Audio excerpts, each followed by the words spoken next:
Comienza el informativo.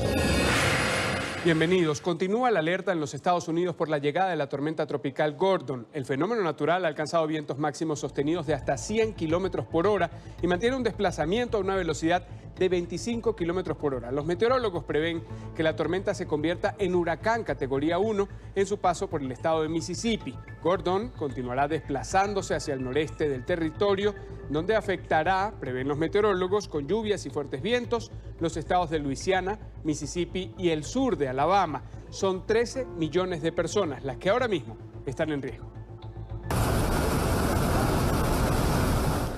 Los fuertes vientos acompañados de lluvias torrenciales advierten la llegada de un nuevo fenómeno natural sobre Estados Unidos. La tormenta tropical Gordon amenaza las costas del Golfo de México. Residentes del estado de Mississippi ya están preparados para el fuerte impacto de la tormenta.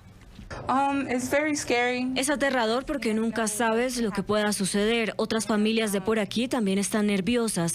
No sabes si están a salvo o no y la luz puede apagarse y puede que no estemos más en contacto. En las últimas horas, los gobernadores de los estados de Luisiana y Mississippi enviaron un mensaje de alerta a los residentes. Es de vital importancia que todos permanezcamos atentos porque la tormenta podría volver en nuestra dirección antes de que llegue a tierra. Ahora está alcanzando lo que está muy cerca de los vientos huracanados, una categoría 1. Esperamos algún aterrizaje en algún lugar alrededor de las 8 de esta noche, que es diferente de los informes anteriores que teníamos, en algún lugar alrededor de las 10 hasta la medianoche. Expertos aseguran que de convertirse en huracán de categoría 1, la devastación no sería tan aguda a diferencia de otros ciclones que han azotado esa zona del país.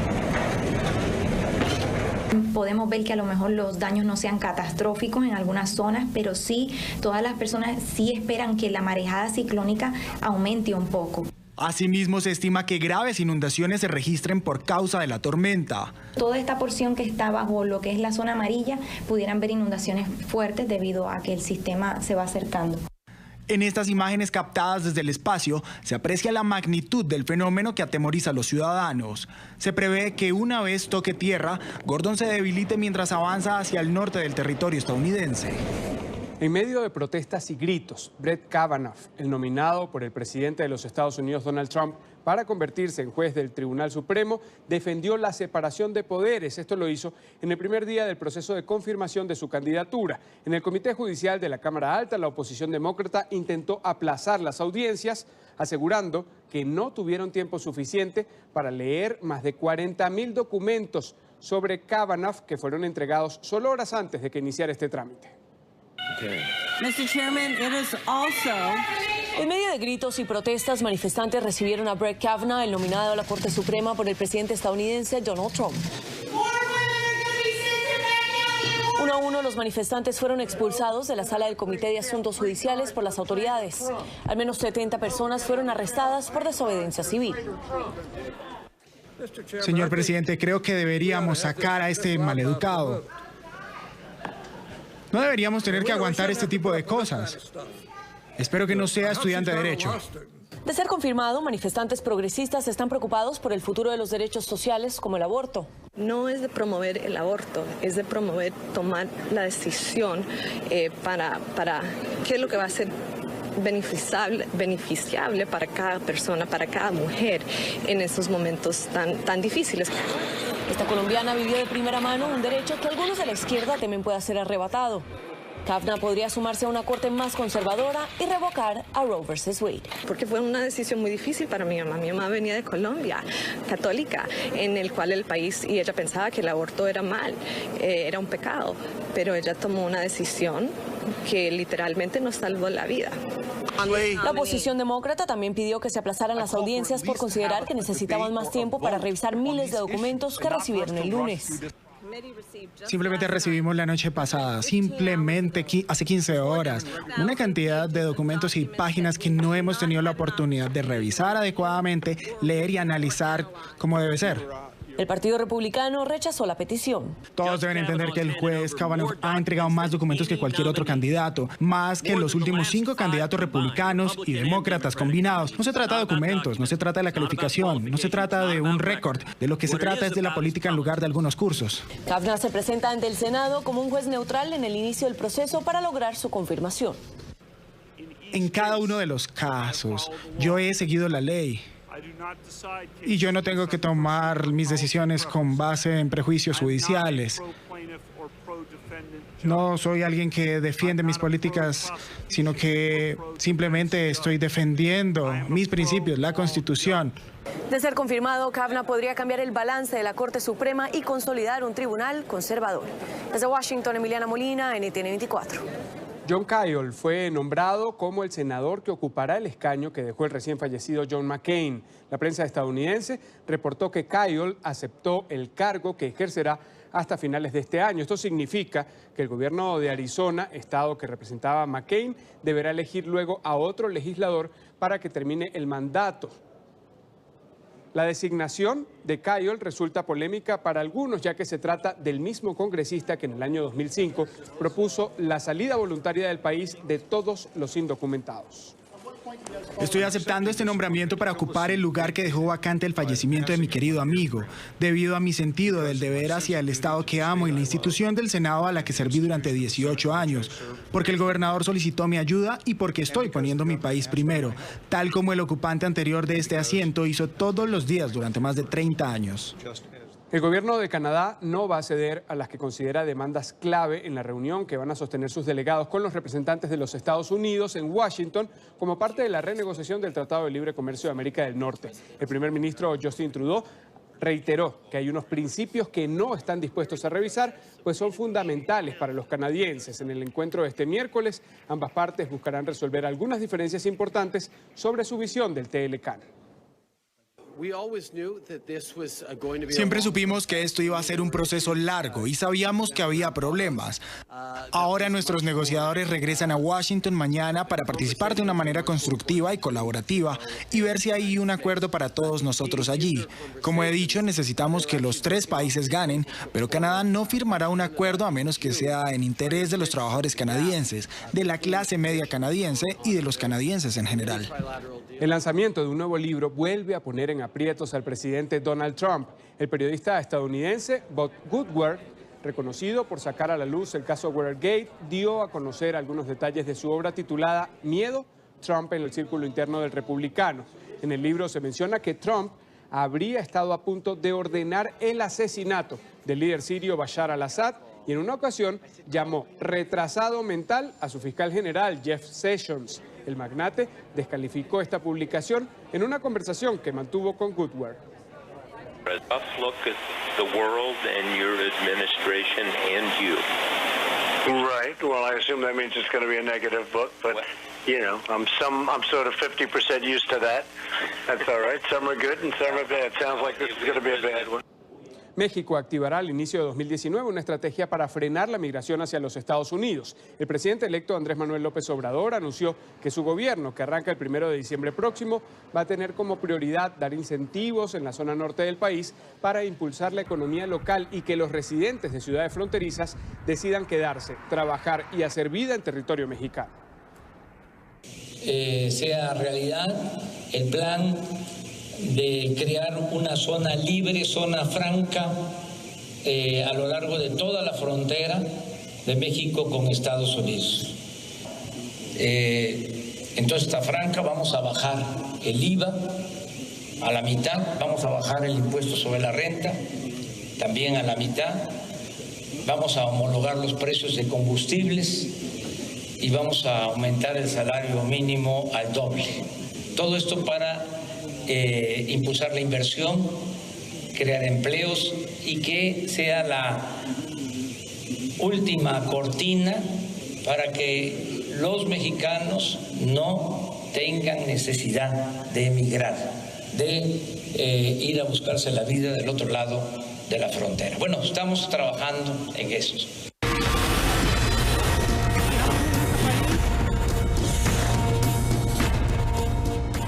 Cerca de 4.500 niños de origen venezolano comenzaron a estudiar en este periodo académico en el Ecuador. Según el ministro de Educación, es un gran avance que beneficia a esta población inmigrante. Sin embargo, no todos los menores fueron matriculados porque un gran porcentaje de ellos se encuentra aún en albergues tratando de sobrevivir con sus familiares. Este es un informe de nuestra cadena aliada Teleamazonas en Quito.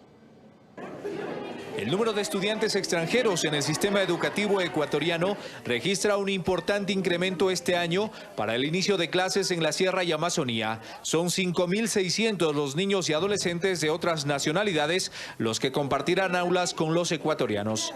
De esos 5.600 estudiantes extranjeros, aproximadamente el 80% son estudiantes venezolanos que tienen iguales derechos que cualquier estudiante ecuatoriano. Pero hay otros niños y niñas cuya realidad es compleja.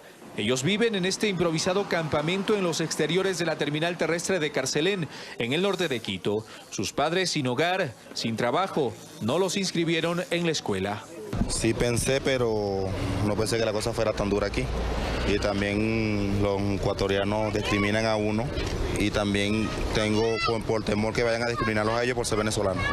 Pero este caso no es el único. 2 de los nietos de Liliana están en edad escolar y tampoco irán a la escuela. Nosotros entramos hace aproximadamente 3 meses con carta andina. Y ellos los aceptan con la carta andina. Pero resulta que dentro de 3 meses que se les venza la carta andina, automáticamente todos estamos multados, inclusive los niños. Estos niños juegan inocentes ante un futuro incierto. Incluso muchos de sus padres están buscando ayuda para retornar a Venezuela, luego de que aquí no encontraron lo que esperaban. Con una declaración que insta a seguir acogiendo a los venezolanos que huyen de la crisis en su país, pero sin una condena al régimen madurista, ha terminado en Ecuador la cumbre de 13 países que analizó la crisis migratoria venezolana. Los representantes acordaron adoptar medidas conjuntas para facilitar los procesos migratorios, entre ellos permitirles el ingreso con los documentos de identificación vencidos. Además, prometen la regularización de los venezolanos, así como exigir ayuda internacional. Luego de 2 días de debate, 11 países de la región firmaron acuerdos mínimos para facilitar la migración venezolana, protegiendo sus derechos humanos. A los grupos más vulnerables, niños, niñas, adolescentes, mujeres embarazadas, personas de tercera edad, al tema de la seguridad, al asunto de documentos, al tema de control fronterizo, de regularización migratoria, de validez de los pasaportes que inclusive están vencidos. Y para eso se pide cooperación técnica, pero sobre todo financiamiento, especialmente para Colombia, Ecuador, Brasil y Perú, que son los países que reciben el mayor impacto económico de esta migración.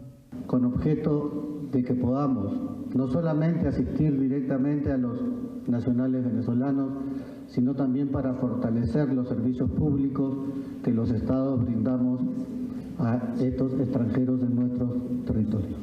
Pero también se dieron discrepancias cuando en la declaración no se lograron consensos para condenar el origen de esta crisis, el porqué de este éxodo de millones de personas que escapan de Venezuela.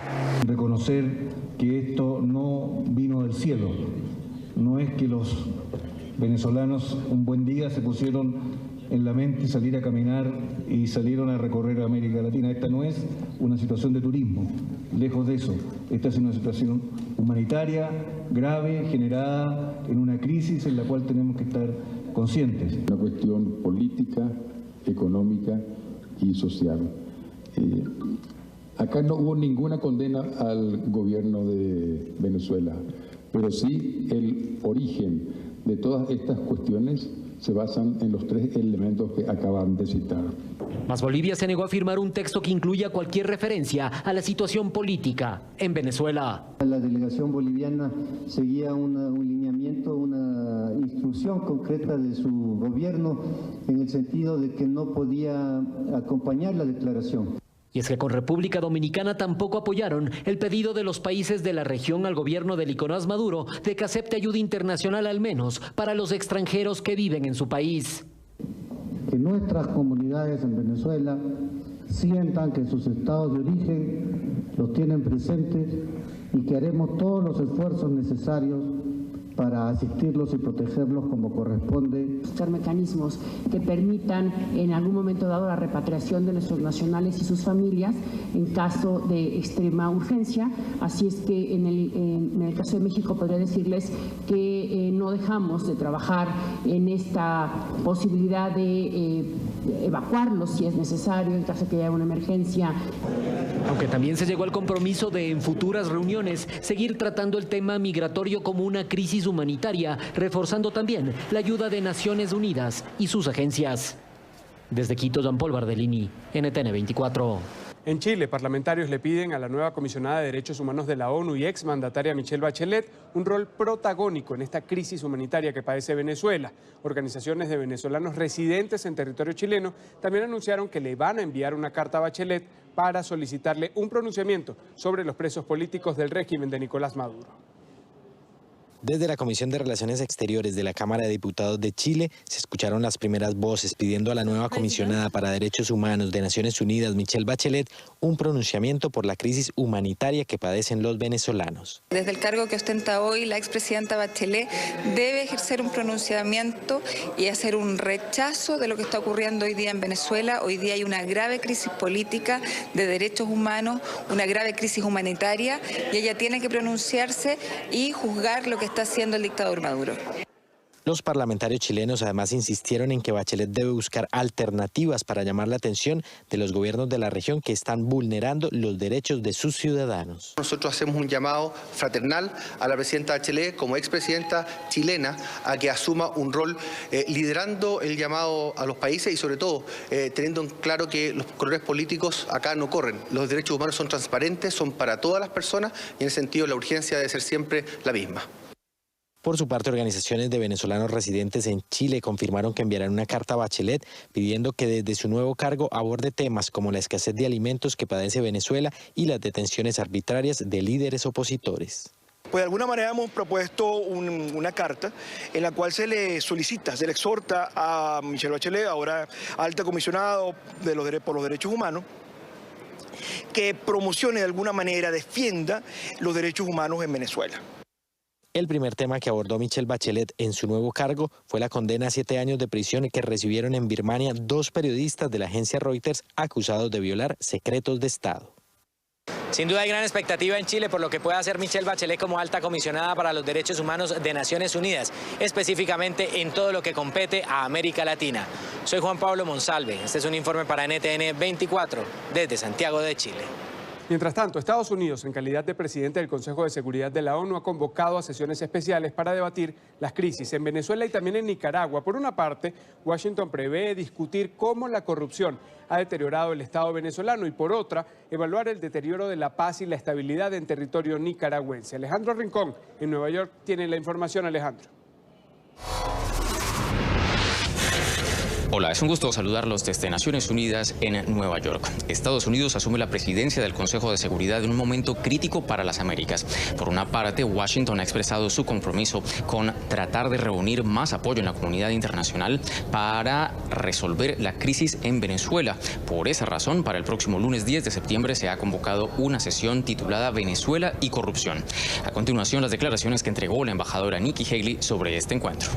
Siguiendo con esto y con nuestra reunión específicamente sobre Venezuela, donde la corrupción ha llevado a una de las mayores crisis humanitarias en una generación. Estaremos invitando a algunos miembros de la sociedad civil de Venezuela para compartir con el Consejo de Seguridad cómo el régimen de Maduro es sistemáticamente corrupto y cómo está quitando recursos de su pueblo para poder continuar y propagando su dictadura. Tratamos la corrupción muy a menudo como un actor cuando se trata de paz y de seguridad. Abordamos la corrupción como un asunto que se debe cortar porque eso cava la estabilidad y causa crisis en todo el mundo. El secretario Gutiérrez hablará en la reunión sobre la perspectiva de la ONU en corrupción. Nuestra meta es compartir que la corrupción es de hecho una causa fundamental de conflicto que el Consejo debe abordar.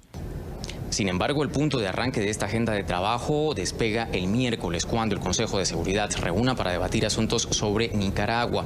Busca a los Estados Unidos tener más consenso para tratar de hacer un acuerdo alrededor de la persistencia a los abusos a los derechos humanos en territorio nicaragüense. Esto dijo la embajadora Haley sobre este caso.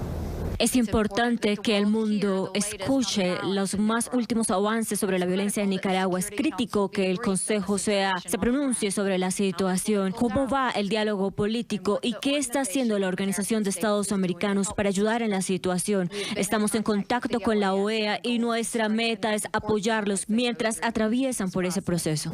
El plan de trabajo previsto por los Estados Unidos para el mes de septiembre también incluye una sesión alrededor de Colombia.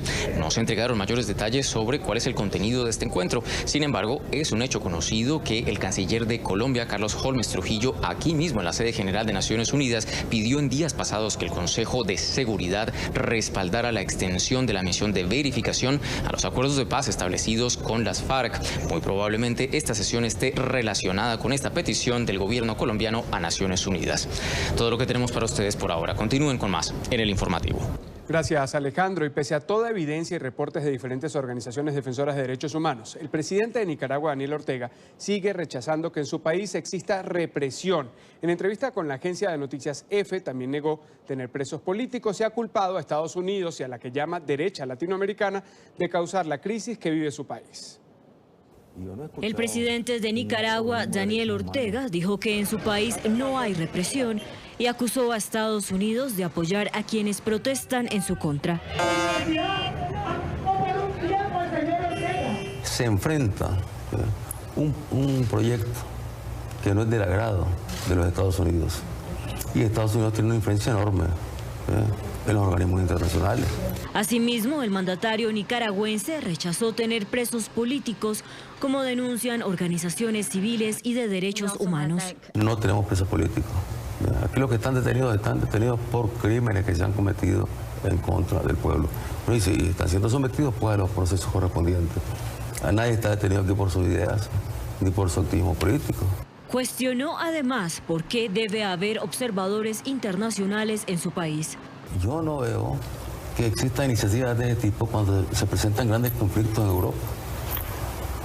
¿Cuántos conflictos se han dado en Europa? Y ha habido alguna iniciativa que diga que vayan, que manden allá a Europa, que manden a Cataluña, a ver qué es lo que está pasando ahí.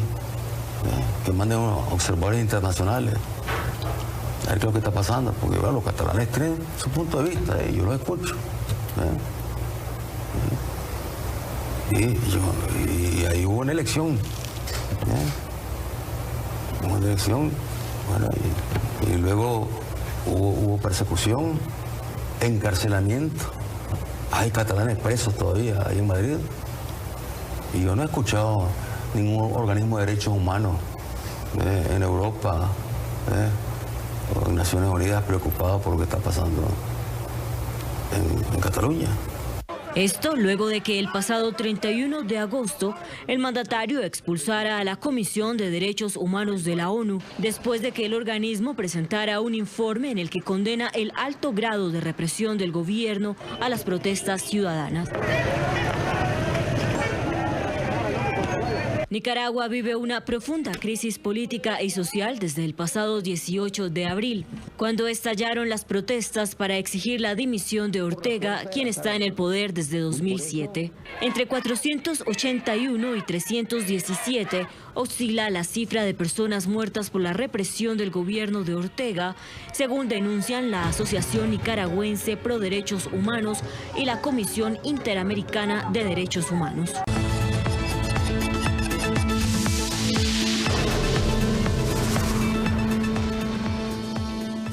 Este martes el gobierno de Argentina dijo que espera que el Fondo Monetario Internacional pacte la segunda mitad de septiembre un acuerdo que le otorgue al país más apoyo financiero en su intento por escapar de la fuerte crisis económica. Nicolás Dujovne, ministro de Economía argentino, se reunió en Washington con la directora del Fondo Monetario Internacional para trabajar juntos en los planes que ayuden a mejorar el acuerdo de financiación stand-by tramitado ante la Junta Directiva del FMI en junio pasado. De manera tal de reforzar el programa. La Argentina ya ha dado pasos en los últimos días con el anuncio de medidas fiscales para que el impacto de todo el apoyo que la comunidad internacional nos ha dado cuando cerramos el acuerdo de junio pueda materializarse en una clara mejora en los indicadores financieros de la Argentina. Porque Argentina hoy está dando progresos muy fuertes en materia fiscal, en materia de adaptarse al nuevo contexto de financiamiento externo, y también tenemos que tener paciencia porque va a tardar en reflejarse eso en los indicadores financieros. La expresidenta de Argentina, Cristina Fernández, irá a juicio. El 26 de febrero de 2019 iniciará este proceso en el que la actual senadora es señalada de presunto delito de corrupción. La exmandataria y varios de sus colaboradores son investigados por supuestamente integrar una asociación ilícita para adjudicar contratos a favor de un empresario cercano a la familia Kirchner. El próximo 26 de febrero, Cristina Fernández tendrá que sentarse en el banquillo, acusada de haber comandado una asociación ilícita que se apoderó de dinero de la obra pública adjudicada al empresario detenido y amigo de la familia Kirchner, Lázaro Báez, quien recibió 52 contratos estatales para arreglos viales. Según la acusación judicial, durante las administraciones kirchneristas se instauró una maniobra de corrupción desde el gobierno y organismos estatales vinculados a la obra pública, con quienes se montó una organización criminal para la sustracción de fondos públicos a través de la asignación discrecional de prácticamente el 80% de las obras viales a favor del Grupo Austral, perteneciente a Lázaro Báez. Este juicio podría ser el puntapié para que el Congreso decida sacar los fueros a Cristina Fernández en caso de declararla culpable. Esperamos que los senadores tomen conciencia de la magnitud de los delitos que se le imputan a esta mujer, ¿no es cierto? Porque realmente se está haciendo una defensa corporativa que no se ha tenido en diputados, por ejemplo, con otro imputado que es Julio De Vido, ex ministro de Planificación, que diputados lo desaforó para que él pueda, si está actualmente detenido. Entonces son dos situaciones diferentes. Diputados que no tiene una mayoría peronista clara, ha desaforado a su ministro. Y senadores en el cual sí, la mayoría es peronista y kirchnerista, entonces allí no desaforan a Cristina. Sí, la imagino, no en el corto plazo, pero más adelante, cuando se empiecen a sumar las condenas, yo creo que no va a haber senador que pueda resistir el no desaforarla y que esta mujer vaya presa. Es un reclamo de la sociedad. Nuevo revés para el Partido de los Trabajadores en Brasil. La Fiscalía de Sao Paulo inició una investigación en contra de Fernando Haddad, quien es la fórmula vicepresidencial del hasta ahora candidato Luis Ignacio Lula da Silva. El político es acusado de corrupción, lavado de dinero y asociación ilícita. Haddad habría cometido estos delitos durante su gestión como alcalde de Sao Paulo. La noticia se conoce después de que la justicia impidiera la postulación de Lula como candidato a la presidencia, aunque él insiste en que va a apelar. Y en Colombia, el ELN aseguró que liberará a 9 personas que mantiene secuestradas. Así lo ha anunciado la guerrilla en un comunicado que fue publicado en su página oficial. Ante el anuncio del autodenominado Ejército de Liberación Nacional, el comisionado de paz del gobierno colombiano ha insistido en que ese grupo criminal debe liberar a todos los plagiados sin condiciones. Para el gobierno, la liberación de las 20 personas secuestradas por el ELN no es una opción. El ELN está en la obligación de liberar a las personas que ellos mismos secuestraron sin condición alguna. El alto comisionado exigió un pronunciamiento de su comando central sobre la unidad de mando de esa guerrilla. Que el ELN unifique su mensaje y que dé claridad al país si existe o no una unidad de mando. En Buenaventura y Chocó, familiares de los secuestrados por el ELN claman por su libertad. Que por favor terminen los diálogos de paz y puedan dejar que los secuestrados lleguen sanos y salvos a sus hogares. Conversar seriamente para que pronto estos muchachos se haga la liberación de ellos. El gobierno dejó en manos del ELN la responsabilidad de la vida de los secuestrados. Y faltan 3 días para que venza el plazo que fijó el presidente Iván Duque para evaluar el proceso de paz con el ELN. Familiares de secuestrados en manos de esta guerrilla le exigieron al grupo criminal a través del programa La Noche de NTN24 la libertad inmediata de sus seres queridos. Pues ha sido casi un mes de incertidumbre, muy tristes, esperándolo a ver qué pasa, si lo liberan, si no lo liberan. Pues mi hermana falleció hace 3 años, que es la mamá de Juan Pablo. Nosotros lo estamos representando y no, pues esperar a ver qué pautas da el gobierno para la liberación. Le pedimos al gobierno y al alto comisionado de paz que por favor negocie con el ELN y lleguen a un acuerdo lo más pronto posible para que nuestros familiares lleguen a casa sanos y salvos. El presidente de Bolivia, Evo Morales, cambió de canciller. Sale Fernando Guanacuni e ingresa Diego Pari, quien cumplía funciones como embajador ante la OEA. Opositores señalan que la salida del funcionario se da en medio de denuncias de irregularidades en el Ministerio de Relaciones Exteriores. Sorpresiva determinación en el gabinete ministerial del presidente Evo Morales. Relaciones Exteriores era una de las carteras de Estado que mantuvo por más tiempo a un mismo director. El primer canciller de Bolivia, David Choquehuanca, acompañó al mandatario indígena por más de 10 años. En enero de 2017 ingresó Fernando Guanacuni y se aleja del cargo en menos de 2 años. Y ese cambio en la Cancillería obedece a los nuevos tiempos, atendiendo los nuevos desafíos que tenemos. Diego Pari, representante indígena, pedagogo y diplomático, es el nuevo canciller de Bolivia. Hasta antes de esta posesión asumía como embajador ante la OEA.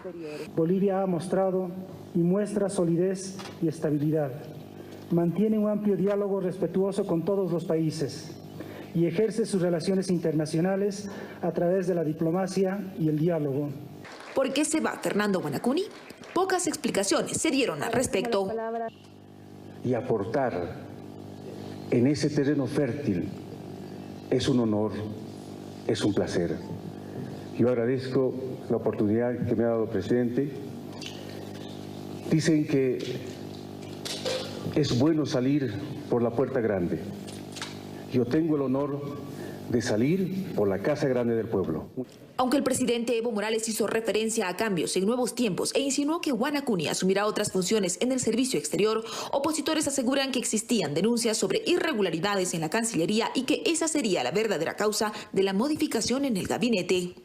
El señor Guanacuni debía haber sido cambiado cuando metió la pata con UNASUR, cuando convocó una reunión sin la quiescencia del presidente, cuando se puso en evidencia la contratación de familiares y parientes, cuando se desinstitucionalizó el servicio público, cuando se verificó que hay gente dentro de la Cancillería que falsificó sellos, firmas, timbres y hasta pasaportes, que es lo que ocurre en la legación alemana. El cambio de canciller tiene lugar cuando en la agenda internacional boliviana, como uno de los temas de mayor relevancia, se vive la recta final de la demanda de reivindicación marítima interpuesta contra Chile ante la Corte de La Haya. Desde La Paz, Bolivia, Paola Cuentas en el informe para NTN 24. Y Guatemala le ha cerrado las puertas al titular de la Comisión Internacional contra la Impunidad, del abogado colombiano Iván Velázquez. Esto luego de que la administración de Jimmy Morales decidiera no renovar el mandato a esta instancia de la ONU. Se emitió una decisión en la que se impide al jurista volver a ingresar a territorio guatemalteco. Velázquez actualmente se encuentra en Washington y no tendrá la posibilidad de volver al país, aunque la misión que él encabeza tendrá vigencia hasta septiembre de 2019. Según el gobierno, él es considerado una persona que atenta contra el orden y la seguridad pública, que afecta a la gobernabilidad, la institucionalidad, la justicia y la paz. La CICIG investigaba varios casos de corrupción, entre ellos uno que tenía como principal señalado al propio presidente Morales.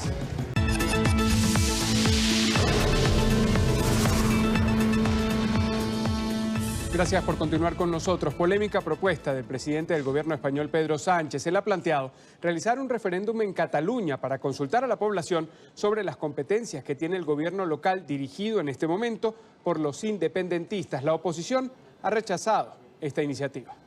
Intentar buscar una solución política, que ya le digo cuál es el hecho final. El hecho final tiene que ser una votación, pero esa votación no puede ser por la independencia o por la autodeterminación. Tiene que ser por un fortalecimiento del autogobierno de Cataluña, que en definitiva, a mi juicio, es lo que mayoritariamente aglutina al conjunto de la sociedad catalana. Esta propuesta hecha por el presidente del gobierno español, Pedro Sánchez, para intentar calmar el ambiente en Cataluña, ha sido rechazada por los principales líderes políticos del país, pues consideran que Sánchez quiere otorgar más competencias al gobierno local que podrían ocasionar un mayor problema.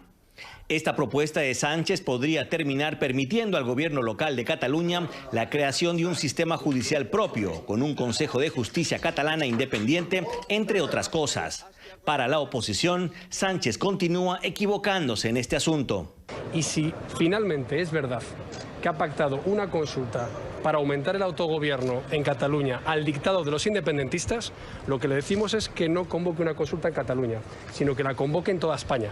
Que se haga a un lado y que convoque elecciones, porque es una línea roja que no vamos a tolerar. Y estoy absolutamente en contra de que Torra nombre a los jueces en Cataluña. La propuesta de Sánchez es que Torra nombre a los jueces en Cataluña, que haya un Consell de Justicia nombrado por el Gobierno de la Generalitat. ¿De verdad el señor Sánchez cree que después del golpe de Estado a la democracia la solución es que Torra nombre a los jueces? La tensión en Cataluña está subiendo de tono, a tal punto que en las últimas horas el defensor del pueblo solicitó a los independentistas que respeten el espacio público y retiren toda la simbología que promueve el separatismo. Todo esto a pocos días del Día Nacional de Cataluña, conmemoración en donde se esperan varias protestas a favor de la independencia. Desde Madrid, Marcelo Moncayo, NTN 24. Y de inmediato hubo respuesta desde Cataluña. El presidente de la Generalitat, Quim Torra, dijo frente a la propuesta de Madrid que solo va a avanzar en un referendo que determine la independencia. Él ha amenazado con volver a la desobediencia si es que la consulta que se haga no es soberanista y vinculante. No vamos a conceder nada, libertad o libertad.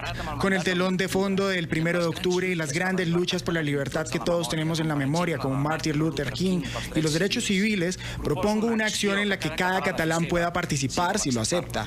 Una marcha a favor de los derechos civiles, sociales y nacionales en Cataluña. Una marcha de ciudadanos que tienen la voluntad de convertirse en un Estado constituyente.